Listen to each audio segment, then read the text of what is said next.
What if the voice you've been taught to distrust is the only one that ever knew the way, not emotion, not intuition, something older, quiet, waiting for you to stop asking permission? There is a strange kind of pain that comes from standing still while the world keeps shouting directions. Advice piles up, signs contradict each other, and beneath it all, a dull suspicion forms that you're missing something obvious, something everyone else seems to hear. The real fracture isn't confusion. It's the learned belief that guidance must come from outside you, or not at all. Isaiah hinted at a voice that doesn't beg for attention and doesn't compete with fear. It doesn't sound dramatic. It doesn't argue. It waits until the mind goes silent enough to feel exposed.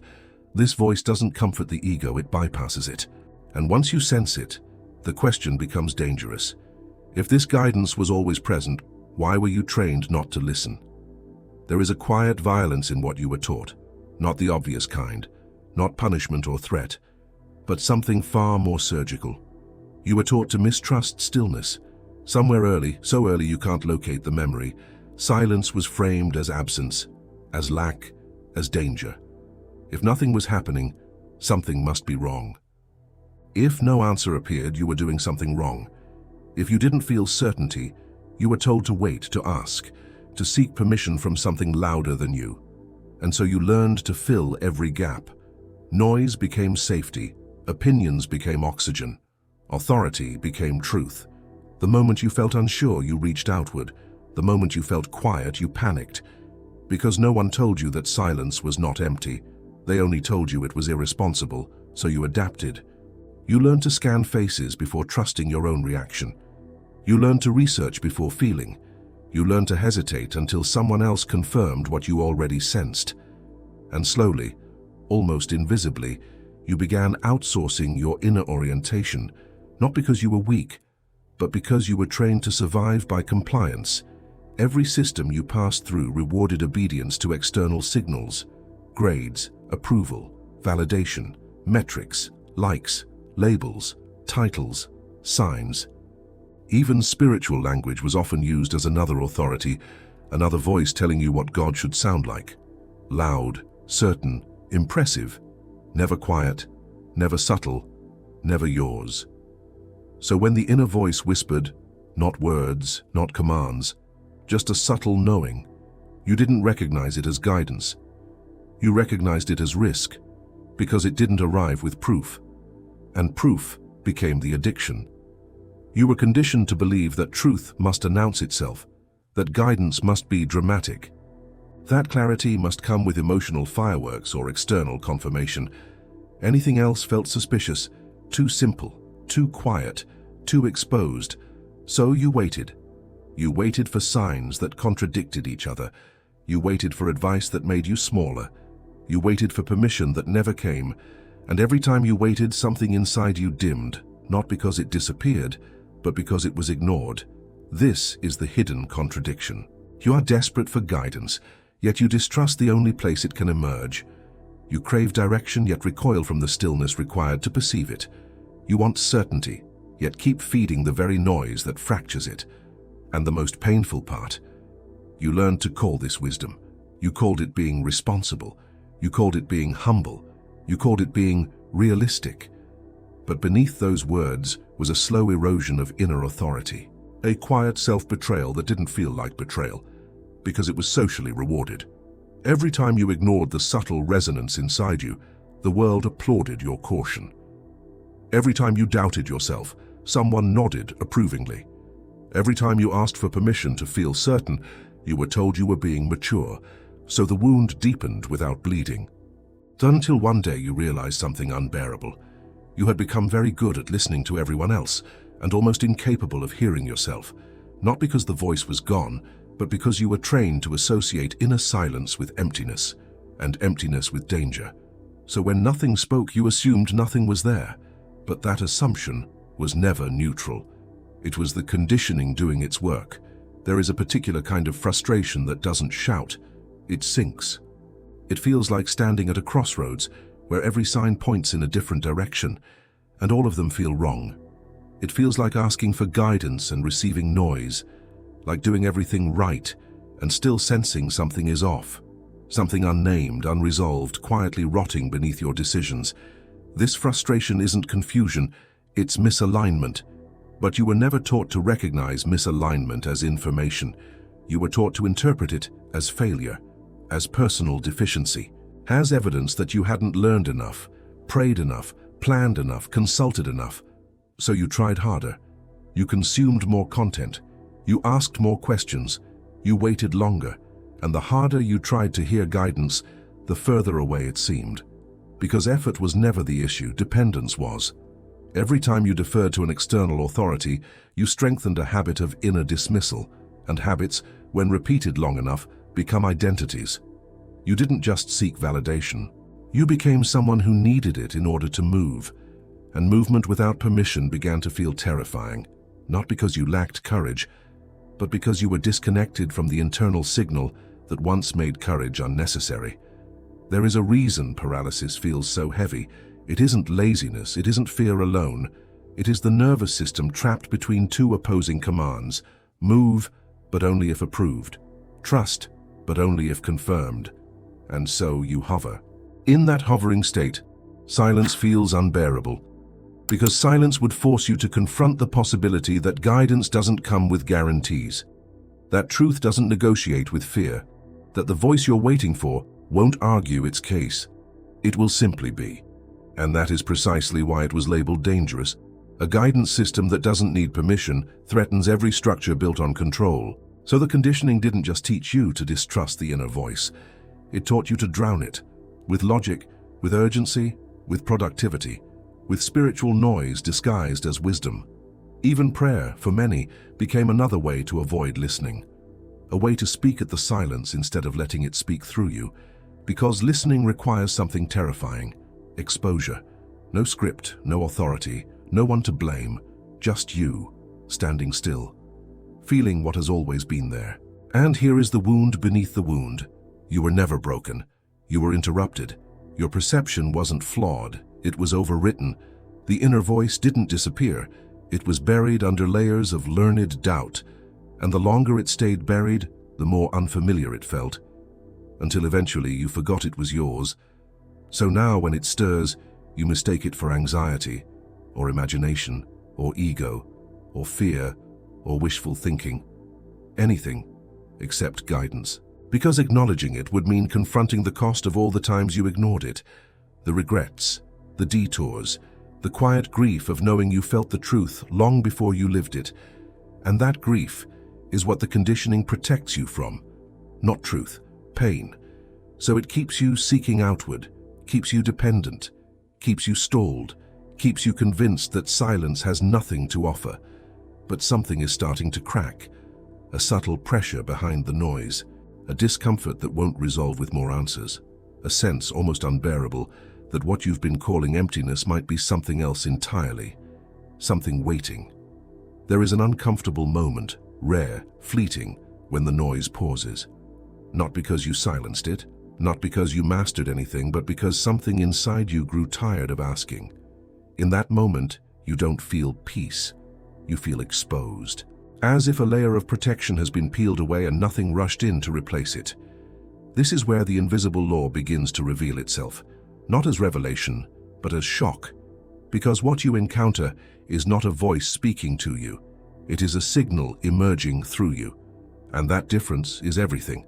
The inner voice Isaiah hinted at was never meant to compete with thought. It doesn't interrupt. It doesn't persuade.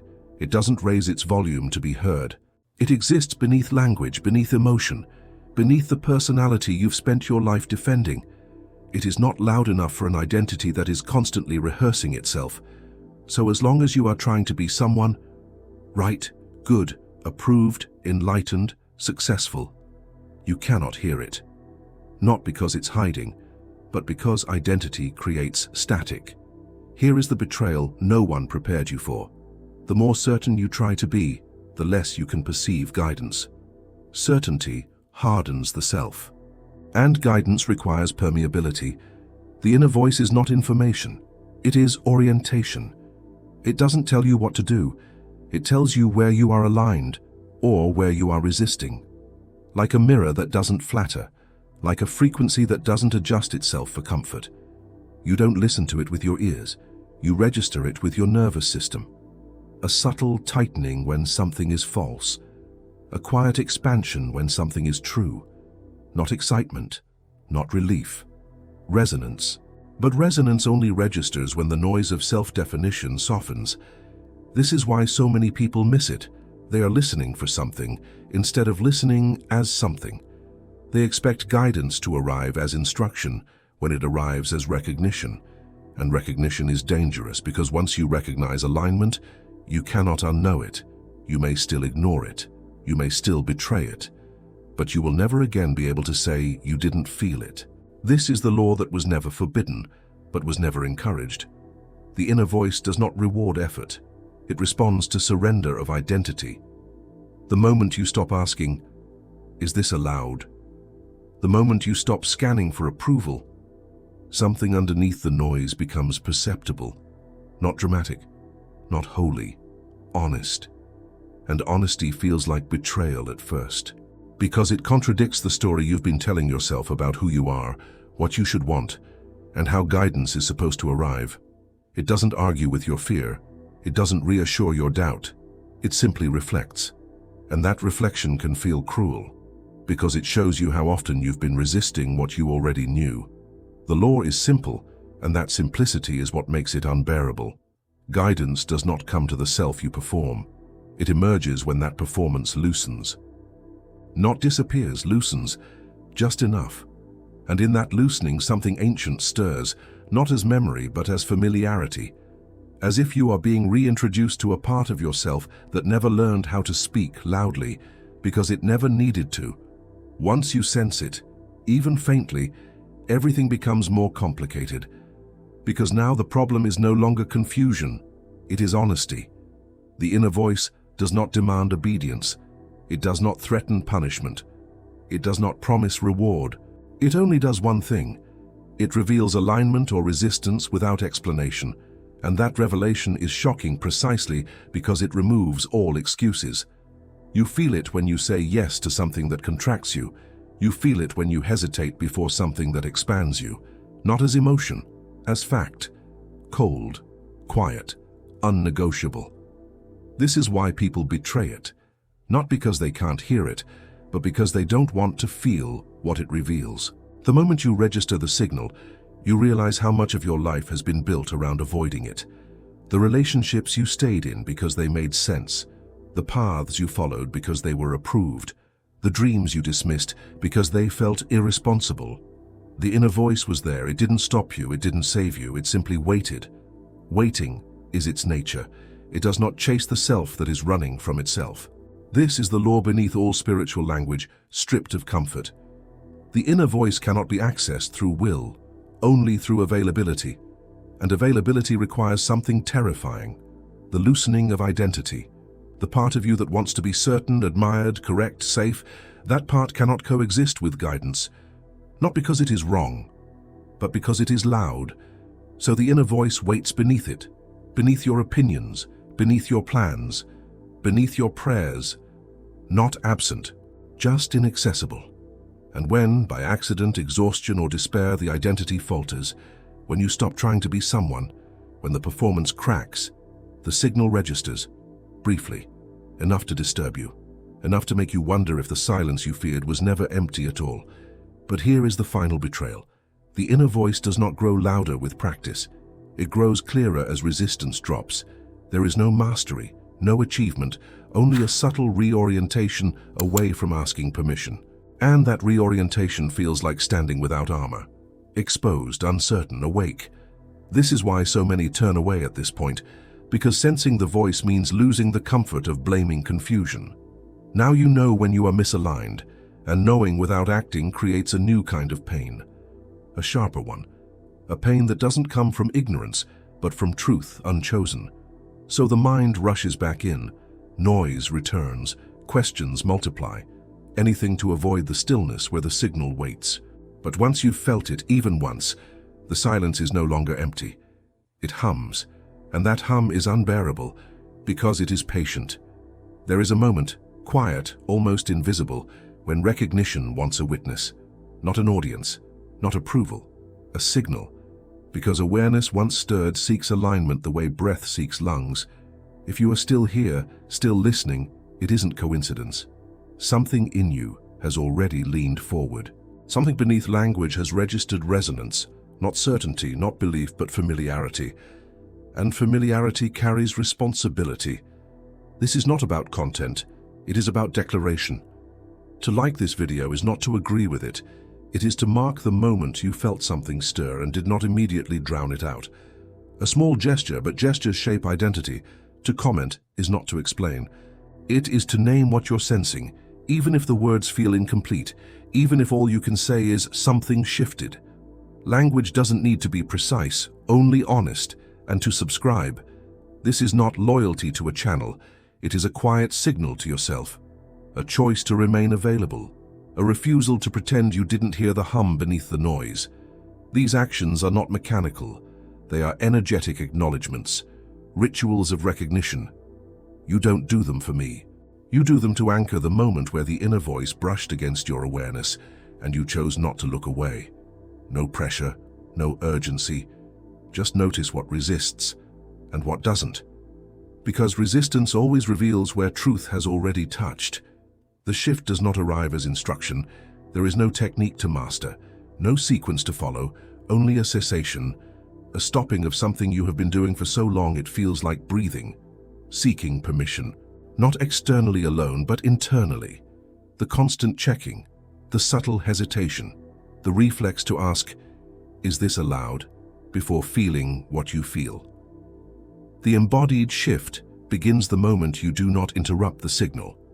Not when you obey it, not when you act on it, but when you let it exist without argument.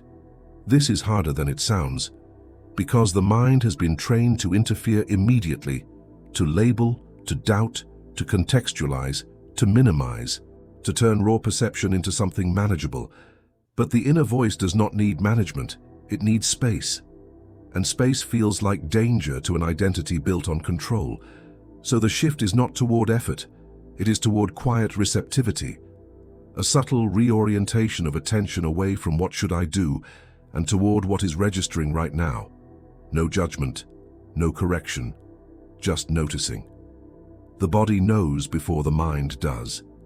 A tightening in the chest when something is false, a gentle opening when something aligns. You are not asked to trust it blindly, only to stop interrupting it. This is where hope begins, but it is suppressed, cautious, fragile. Because you are not promised relief. You are promised clarity. And clarity at first can feel like grief. Grief for all the moments you overrode yourself. Grief for the detours taken in the name of safety. So the shift does not rush you forward. It holds you still enough to feel what has always been there. Waiting beneath the noise of permission-seeking. There is an ache that comes with this stillness. Not pain, recognition. Because when you stop asking for permission, you begin to feel how often you have denied yourself. Not dramatically, in small ways. A word unsaid, a choice delayed, a truth softened until it disappeared. The inner voice does not accuse, it reflects, and reflection carries weight. The shift, then, is not heroic. It is intimate. You stop scanning for external cues. You stop rehearsing justifications. You let the sensation complete itself without rushing to meaning. This is where yearning appears, not for answers, but for alignment. A longing to move without inner fragmentation, to choose without self-betrayal. Still no steps are given, because steps would return you to authority. This is not about doing. It is about allowing the signal to recalibrate you. Slowly, quietly, until one day you realize something subtle has changed. You no longer feel compelled to ask, not because you know more, but because you feel oriented. And orientation is enough to begin. But beginning is not yet offered, not now. At first, the change is almost insulting in its subtlety. No announcement, no breakthrough, no moment you can point to and say, that's when it happened. Yet something fundamental begins to loosen. Not your life, you. The identity that once required reassurance starts to feel heavy, like armor worn too long. You notice how often you used to ask for confirmation, how instinctively you sought agreement before trusting your own perception. And instead of shame, there is something colder, distance, as if you are watching a former version of yourself from a few steps back. This is not confidence. Confidence still seeks reflection. This is resonance. You begin to recognize guidance without drama. No rush of certainty, no emotional surge. Just a quiet recognition that feels strangely impersonal, as if truth does not belong to you, yet passes through you when resistance drops. And that realization fractures something, because the self you were taught to be was built around reaction, approval, disapproval, success, failure. But the self now emerging is built around alignment. It does not argue with noise. It does not compete for clarity. It listens. And listening changes posture. You stop leaning outward. You stop justifying inward. The world does not become quieter, but you become less responsive to what does not resonate. This is where power begins, but it is not the kind you were promised. It does not dominate. It does not persuade. It withdraws. You notice yourself moving more slowly, not from hesitation but from precision. You no longer need every answer. You only need to feel whether something tightens or opens, and this is dangerous, because a person who trusts resonance over noise becomes difficult to manipulate. They do not need urgency to move. They do not need fear to decide. They are no longer easily rushed. So the old identity resists. It whispers that you are becoming detached, that you are losing ambition, that you are being irresponsible. But beneath those accusations, there is a deeper fear. You are no longer available for control, not because you are rebellious, but because you are internally oriented. And orientation is sovereignty. This is where inner fire begins to glow, not as aggression but as steadiness, a calm that does not seek to be understood. Yet this fire does not feel safe, because it does not promise belonging. It promises truth, and truth is lonely before it is liberating. As this identity reconfigures, something unexpected happens. You stop explaining yourself, not out of arrogance, out of clarity. The need to be seen dissolves, not because it was fulfilled, but because it is no longer necessary. You recognize when a conversation pulls you away from yourself. You recognize when agreement would cost you alignment, and you choose alignment, even when it isolates, especially then. This does not make you superior. It makes you honest. And honesty has a temperature. Some people feel warmed by it, others feel exposed.